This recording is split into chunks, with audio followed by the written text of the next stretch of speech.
நாங்கள்லாம் அம்மா வளர்த்த பிள்ளைகள். நாங்கள்லாம் அம்மா வளர்த்த பிள்ளைகள். 9 ஆண்டுகளுக்கு பிறகு டிடிவி அவர்களோட பக்கத்துல இருந்து பயணிக்க போறீங்க. இது எப்படி பாக்குறீங்க? இந்த தருணம் எப்படி இருக்கு? இதை கேள்வி கேட்கறது தான் எங்களுக்கு தெரியும். எப்படியாவது ஒரு குழப்பத்தை உண்டாக்கலாம்னு முடிவு பண்ணிக்கிறீங்க. எங்களுக்கெல்லாம் ஒற்றுமையாக இருக்கணும்னு உங்களுக்கு எண்ணமே இல்லை. எங்களை பொறுத்த வரைக்கும் நானும் சரி, மரியாதைக்குரிய டிடிவி அவர்களும் சரி தெளிவுபடுத்தி விட்டோம். நாங்கள் ஒன்றாக இணைந்து செயல்படுகின்றோம். நாங்கள்லாம் அம்மா வளர்த்த பிள்ளைகள். நாங்கள்லாம் அம்மா வளர்த்த பிள்ளைகள். என்னையும் சரி, அவரையும் சரி, எங்களுக்குள் சில கருத்து வேறுபாடு இருப்பதாக சொன்னார்கள். இருந்தது. எப்பொழுது இணைந்தோமோ அத்தனையும் மறந்து விட்டோம். இனி எங்களுக்கு மாண்புமிகு அம்மா அவள் விட்டு சென்ற பணியை தொடர வேண்டும் என்பதுதான் எங்களுடைய நிலைப்பாடு. அவருடைய நிலைப்பாடு. ஒற்றுமையாக செயல்படுவோம்.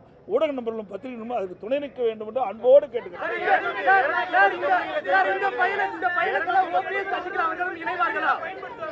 தேவையில்லா குழப்பத்தை வேண்டாங்க. நல்ல கேள்வி கேளுங்க. ஏதாவது ஒரு குழப்பத்தை பார்க்கலாம். அப்படியே பார்க்குறீங்க.